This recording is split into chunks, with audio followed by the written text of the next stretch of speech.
10 دقيقة أنا تفرلي جاب مالت 41 كيلومتر تمتحلله ومونغو ميلان ቢኒያም መርለን ይዘለህ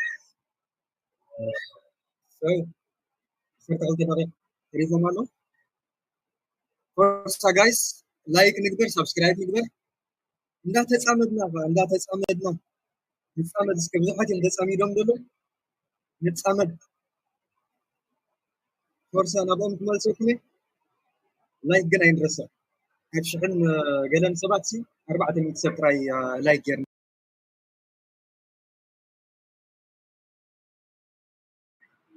ፎርሳ ጋይስ ላይክ ንግበር مي أدفرتايزهم نرى أنا بزح تزاريبي يكلني حفاري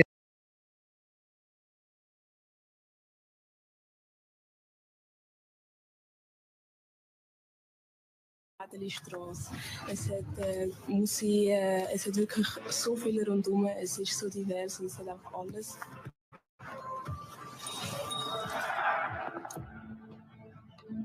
Das ist natürlich extrem schön. Natürlich ist es umso schöner, können von der Familie und Freunden zu spielen und wir freuen uns natürlich alle auf das große Ereignis.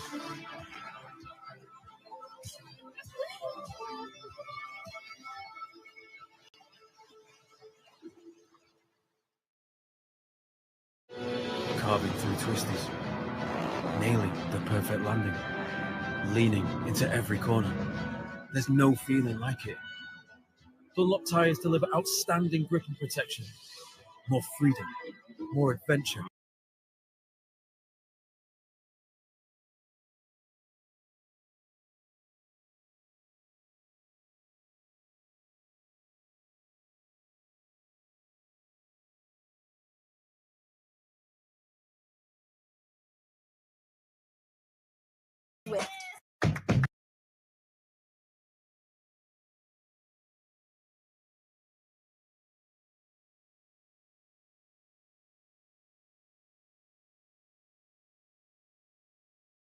It's the Irishman, 24 years old, Ben Healy.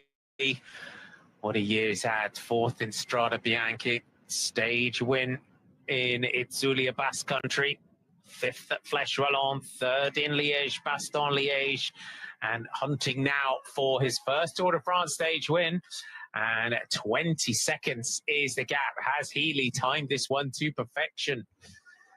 There we have it. Replay of the attack of Ben Healy. We thought they might stay together for a little bit longer, but the element of surprise, Brian, he took his chance there. He was just, that's about reading the road ahead of you perfectly.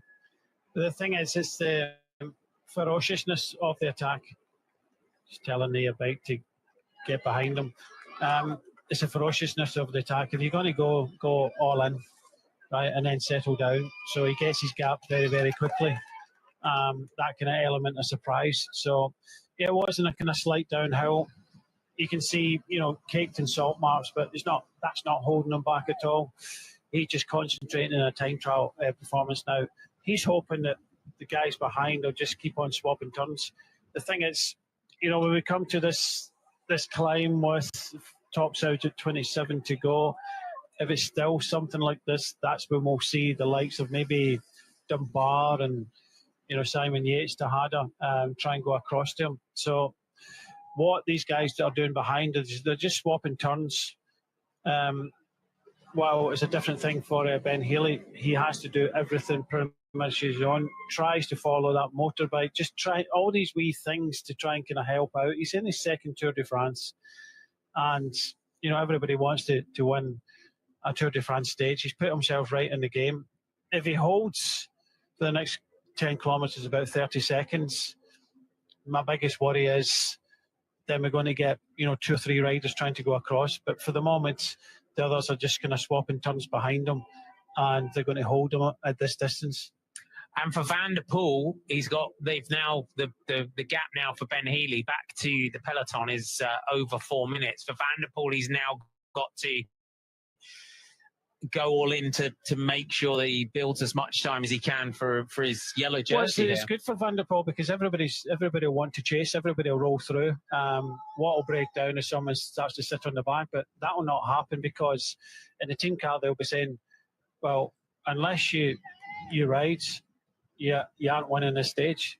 So if you start messing around at the back, Ben Healy's going to be disappearing down the road. So for the group of 7 riders behind, it's in all their best interest to keep on rolling through, and I think that's what they'll do. They're not overly committing to a full-on chase, but they're all rolling through because in their minds they're thinking there's still 37 kilometres to go. There's still a couple of climbs and up to the finish to go. So as long as he doesn't get too much time, and he won't because we're rolling through. So they're rolling through, getting a bit of rest, keep on rolling through, don't miss a turn.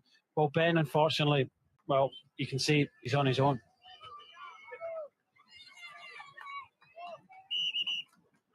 As Ben Healy powers along here, we're just getting a little glimpse there of the XDS Astana bike of Harold Tejada. So they're on the X-Lab bikes, Shimano Dura-Ace components, Quark, power meters, vision wheels, Continental tyres for them, and Pro Logo saddles.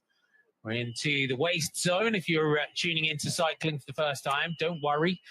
This is our litter zones because the riders have to get rid of any litter or wrappers or their gel wrappers, energy bar wrappers, or the food, the wrappers that their food is wrapped in by the soigneurs at these points, and it just makes everything easier to clear up for the race organisers to try and make of course, as we need to do, as little impact as possible on the environment. Riders are fined if they, and have been in this Tour de France so far, if they do get rid of their waste outside of those zones.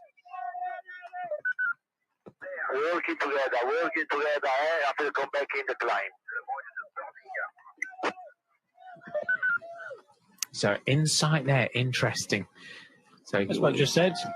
Just keep on rolling through, and this climb, it tops out with 27 kilometres to go.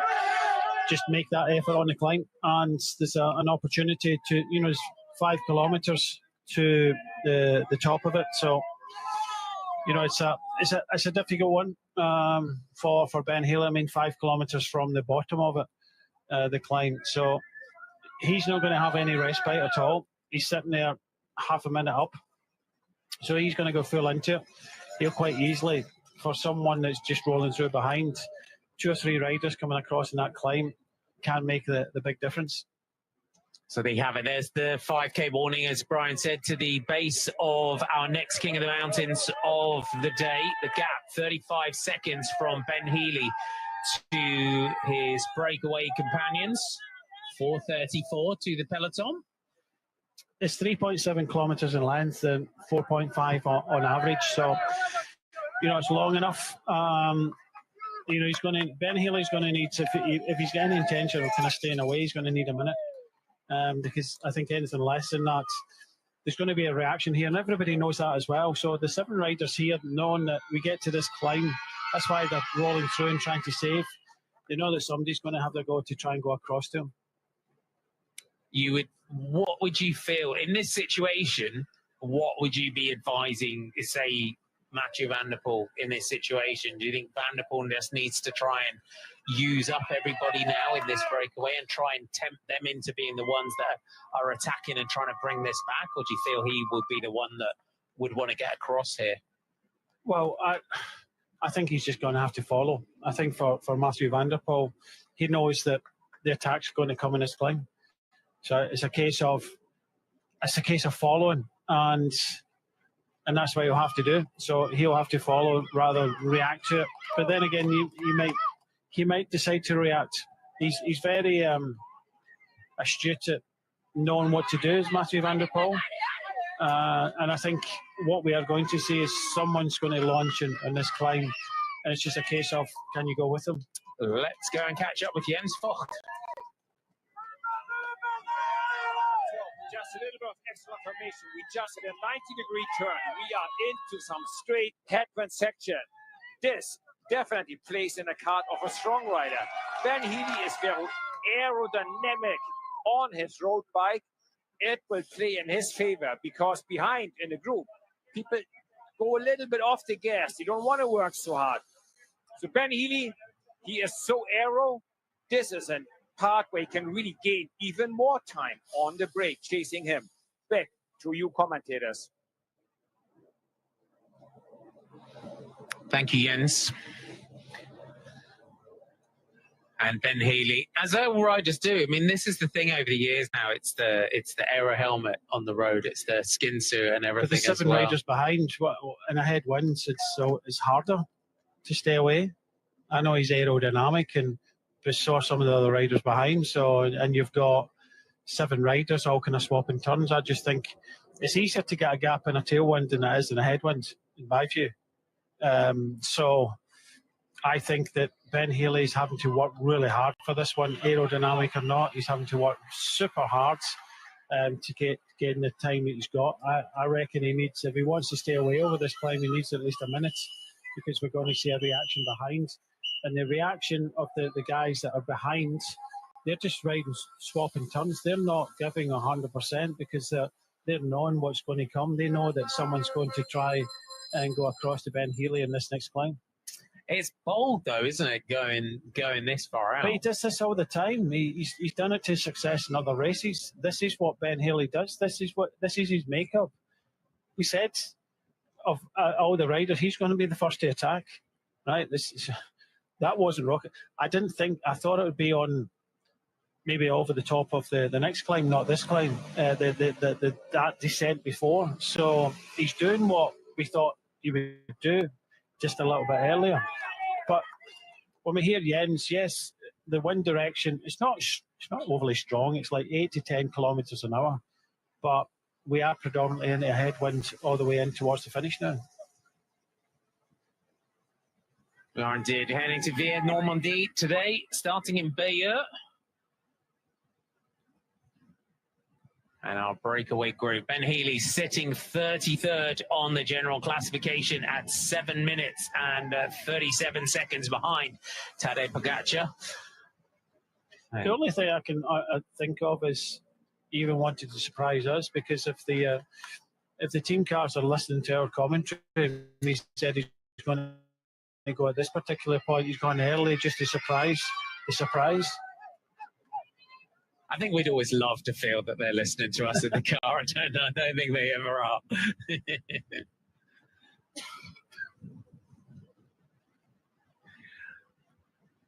The Irishman, twice national champ, is holding 48 seconds to the group behind. And he's making the most of, we were talking earlier on about the cards that you get for the stage. He's making the most of his aero road bars there with a full profile along his bars. Yeah, look, he's staying in that position. That's very similar. You know, this is a position you can't rest your elbow. This is as close you can get to, you know, a time trial position. So he is resting his arms, but he's connected to his levers because they're slightly bent in. So he's got all that working for him. He's getting closer to the climb. I still think he needs around about a minute to stay away. But the next thing is who's going to join him in the front. Let's have the UAE team car. I'm done for the race.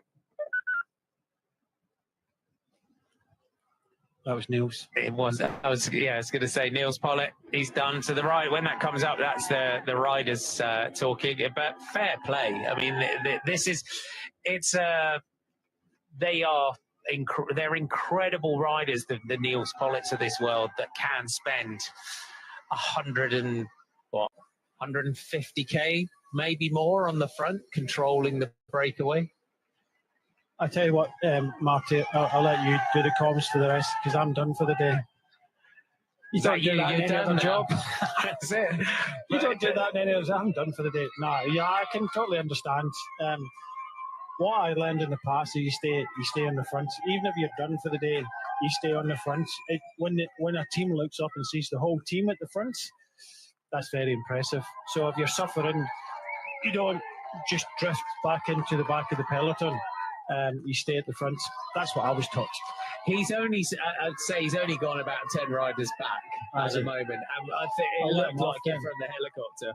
Maybe he'll just go back, have a spot of lunch, And knowing what Neil's Pollitt is like, imagine he'll be back up here if he feels a bit, like he's recovering. Our leader into the next town as we head towards our climb up to our summit. This is the next climb of the day. The quote to Saint-Michel du Morgy, and it's 3.7 kilometers in length, averaging 4.5%. And Ben Healy of EF Education Easy Post is searching for a stage win. 49 seconds is the gap. This is our penultimate categorized climb of the day. It is King of the Mountains climb, number 5. It is the final of our category 3 climbs along the route. Did I just see Eddie Dunbar look at a window and check his position out there? If in doubt, check it out. You know, you just get, got to take the moment, check out the gun show in the window, haven't you? Right, now then, who's going to take this up? Because, it's getting too close to that kind of minute mark. As expected, Matthew van der Poel been kind of forced into it a little bit more than the others. They fought so hard for it. If the stage wins just heading away here, and Quinn Simmons, it looks like, is going to take it up. It looks like that might be Harold Tejada's time done in the perhaps in the breakaway here. He's starting to struggle, the XDS Astana rider. But Quinn Simmons takes it up on the front. Tejada's fighting here, saying in this one, we've still got 2.4k to go to the top. Get a little bit of respite here for our group. Quinn Simmons just as well. First rider from this chasing group to go. Yates missing a turn. Yeah, the three of them, he's starting to feel it, I think.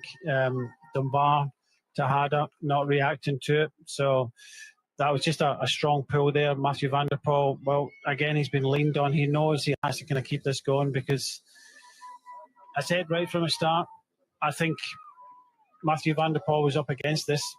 And now this is what they can't afford. They're just starting to look at each other now. Who's going to pull? Who's ducking and diving? They all need to commit to this if they want a chance of winning the stage, because they all know that, Quinn Simmons has already shown his cards.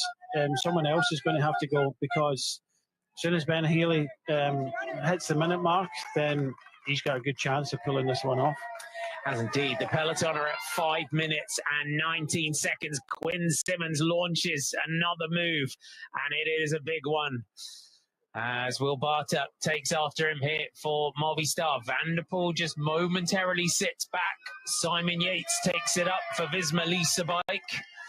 I feel Van der Poel is just using them at the moment, perhaps playing with them. I think he's going to be the next one to go and perhaps try and close this gap to Healy on his own. Well, that's if he wants to win the stage. Storer is going across to Quinn Simmons. This is now interesting. If these two get together, which looks as if they will, then they've got a chance. So that little moment of hesitation in the attacks, it's meant that it's down to 1. Look at Matthew van der Poel. He's just setting a rhythm. I think if he had something more, he would have joined Simmons in front, because I think he recognises that Simmons is on a good day today, because it's the two riders are highlighted that, way early on in this race. The two riders of the day were Quinn Simmons and Ben Healy, and both of them still up here at the pointy end. Michael Storer, 28 years old. 2 stages in the Vuelta in his career. It's already out stages in GC as well. He's been 10th on GC in the Giro in his career. 9 career wins for him. But Ben Healy's gap, 52 seconds. He's got 1.1 kilometers to go to the summit of the climb. But as this goes on, if he can start to nudge that gap to a minute, an excess of a minute, the Irishman will start to believe that he can take this one all.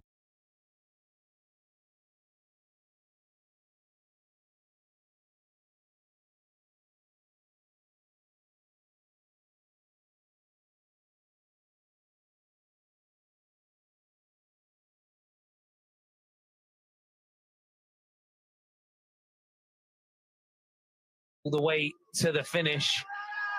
Simmons and Storer together.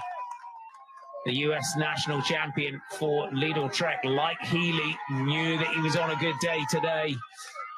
And he's been in multiple breakaways so far today. The helicopter just panning back here to the group now of Mathieu van der Poel. The peloton are at 5:32 to our leader. Mathieu van der Poel starting the day at 1:28 on general classification. But Simmons so strong today, Captain America. He's going to need Michael Storer's full power here to get across to Ben Healy, but the two of them opening up here now, Brian, 20 seconds over the group of Van der Poel. Yeah, I think this could be, the scenario now. Great ride so far by Ben Healy, but it's now 2 against 1, and this is what they're waiting for. 2 or 3 riders, I said. 3 riders would have been better because you can share the workload, but this has to be full commitment from Quinn Simmons and Michael Storer. It's 49 seconds. If they have got, that communication between them, because in this scenario, you have to say, well, we're fighting for second and third here. So the only way that we're going to get a stage win is if we get across to Ben Healy, and we have to commit as equal as each other. So there's still 27 kilometres to go, but I've just got that feeling that Ben Healy might be taking this one. Is he looking good? The summit of the Category 3 climb goes to the Irishman, but it's the stage win that Ben Healy is chasing here. Listen to the roar. Look at the size of the crowds who have come out here in force today, and it is the Irishman that's chasing his first Tour de France stage victory. Behind him, it is US national champion Quinn Simmons and Michael Storer, who sit at 50 seconds. It's 1:17 now. Back to Mathieu van der Poel, the big outright favourite for the stage today, but also here looking and riding himself back into the yellow jersey of race leader in this Tour de France. Simmons looks Quinn Simmons is going to need full command. It's going to be a tall order.